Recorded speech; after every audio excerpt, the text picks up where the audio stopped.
Oi, gente, tudo bom com vocês? Ontem eu terminei meio no susto, porque eu olhei e vi que tinha passado de 10 minutos. Então, vou só repetir o finalzinho do finalzinho de ontem. Ele tava falando das emoções negativas, né? E ele fala que essas emoções negativas, elas não nos fazem conhecer coisas novas, nem nos aproximam de nada novo, né? As emoções negativas não nos dão energia, apenas consomem a nossa energia e criam ilusões desagradáveis. Podem até destruir a saúde física. E é claro que assim, ele não tá dizendo pra gente não ter emoções negativas, que a gente não pode ter. Ele só tá pedindo pra gente tentar se tornar um pouco consciente delas. A gente não tem que negar nada, né? Tudo que vem a gente tem que reconhecer e não resistir. Mas pra gente tentar estar consciente, tentar não manifestar essas emoções. Sentir, ficar consciente e não manifestar. É sobre isso que ele estava falando. Continuando. Em terceiro lugar, depois de certo tempo de estudo e observação, é possível chegar à conclusão de que podemos nos livrar das emoções negativas, de que elas não são obrigatórias. Isso depois de, né? Aqui o sistema nos ajuda, porque nos mostra que, na verdade, não há um centro real para as emoções negativas, que elas pertencem a um centro artificial em nós. Olha que loucura! Criado na infância, através da imitação das pessoas com emoções negativas de que estávamos cercados. Ensina-se até as crianças a expressar as emoções negativas. Em seguida, elas aprendem ainda mais através da imitação. Imitam as crianças mais velhas, estas os adultos, e dessa forma, numa idade muito tenra, tornam-se professoras de emoções negativas. Uma verdadeira escola de emoções negativas, né? Um ponto de vista muito interessante esse dele. Há um grande alívio quando começamos a compreender que não existem emoções negativas obrigatórias. Nascemos sem elas, mas por alguma razão desconhecida, ensinamos a nós mesmos as emoções negativas. Pergunta: para nos livrarmos das emoções negativas, devemos ser capazes de deletá-las no nascedouro? Resposta: isso é errado, porque não podemos controlar as emoções. Ele tinha falado antes que a gente tinha que tentar controlar as emoções, né? Eu até escrevi aqui, contraditório e tal. Mas enfim, vamos entender o que ele está querendo dizer. Ele está dizendo que não podemos controlar as emoções. Concordo com ele. Falei da diferença de velocidade das diversas funções. A mais lenta é a função intelectual. Em seguida, vem as funções motora e instintiva, com uma velocidade aproximadamente igual, muitíssimo mais rápida do que a da função intelectual. A função emocional deveria ser ainda mais rápida, mas trabalha quase com a mesma velocidade da função instintiva.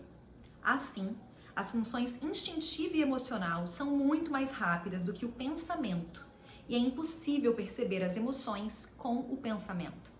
As emoções, elas vêm tão rápido quanto os nossos instintos, quanto o nosso coração bater, é uma coisa que é muito difícil da gente controlar. A gente não pode tentar controlar isso com o nosso pensamento.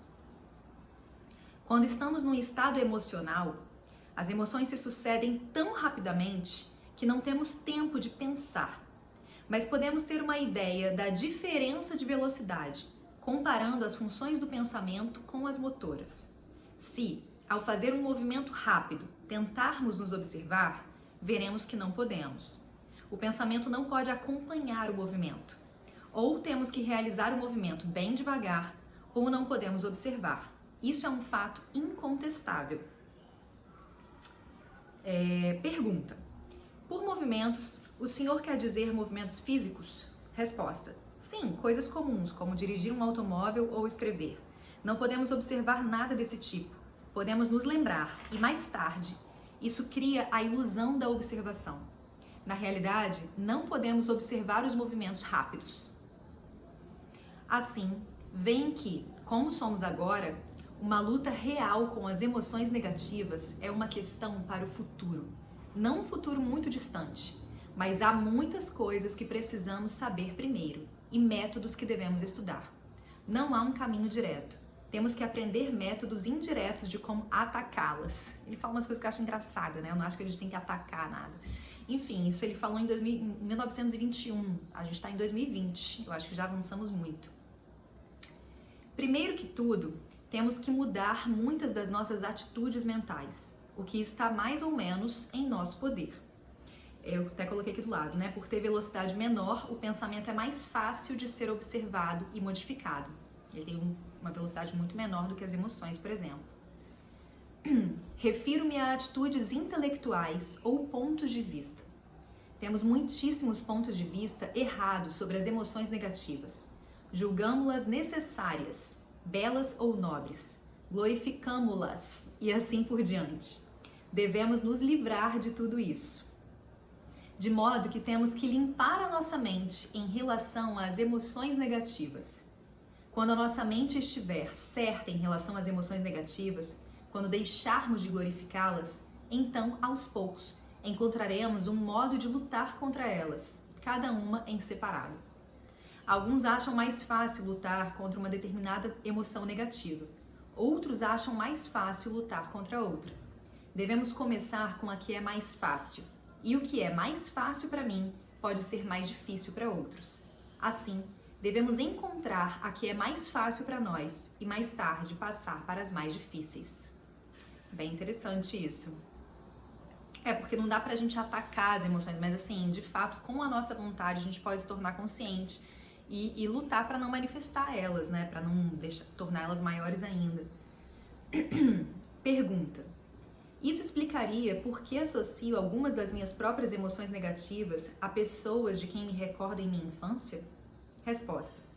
É bem provável, porque muitas emoções negativas são aprendidas por imitação. Mas algumas pessoas podem estar essencialmente na nossa natureza, porque esta também tem inclinações diferentes num sentido ou no outro. As emoções podem se dividir em grupos, e uma pessoa pode ser mais inclinada para um grupo e outra para outro. Por exemplo, alguns tendem a diferentes formas de medo, outros a diversas formas de raiva. Mas essas emoções são diferentes, não resultaram da imitação. Pergunta. São essas as emoções contra as quais é mais difícil lutar? Resposta.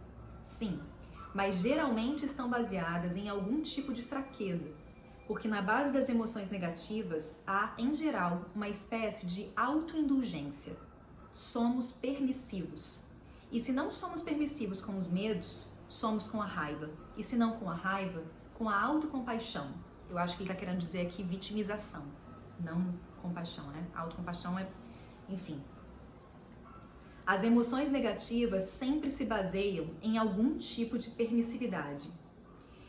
É muito louco, ele tá falando que assim, a gente se permite, a gente se vitimiza de alguma maneira para poder justificar essas emoções negativas, a raiva, se não é com a raiva é com medo, mas a gente encontra meios para ficar justificando essas emoções, né? E isso de alguma maneira denota um certo prazer que a gente tem com elas.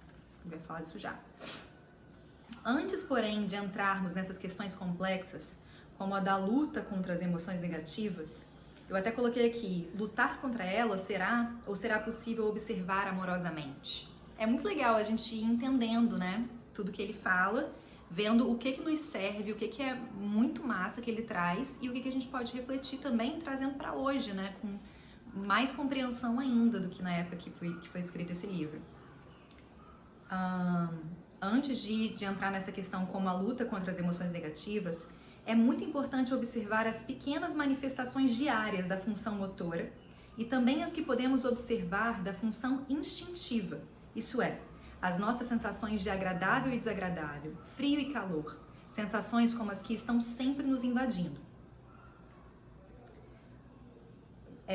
Não vai dar para ler o restante, porque não dá tempo, mas eu acho que a gente pode ficar com essa reflexão aí para hoje, porque a gente começar a observar isso, cara, a gente se pegar no momento de raiva e se olhar de fora e perceber o quanto essa raiva pode estar me trazendo algum tipo de prazer, o quanto eu sou apegada a ela e por isso eu consigo trazer muitas justificativas e coloco sempre no outro.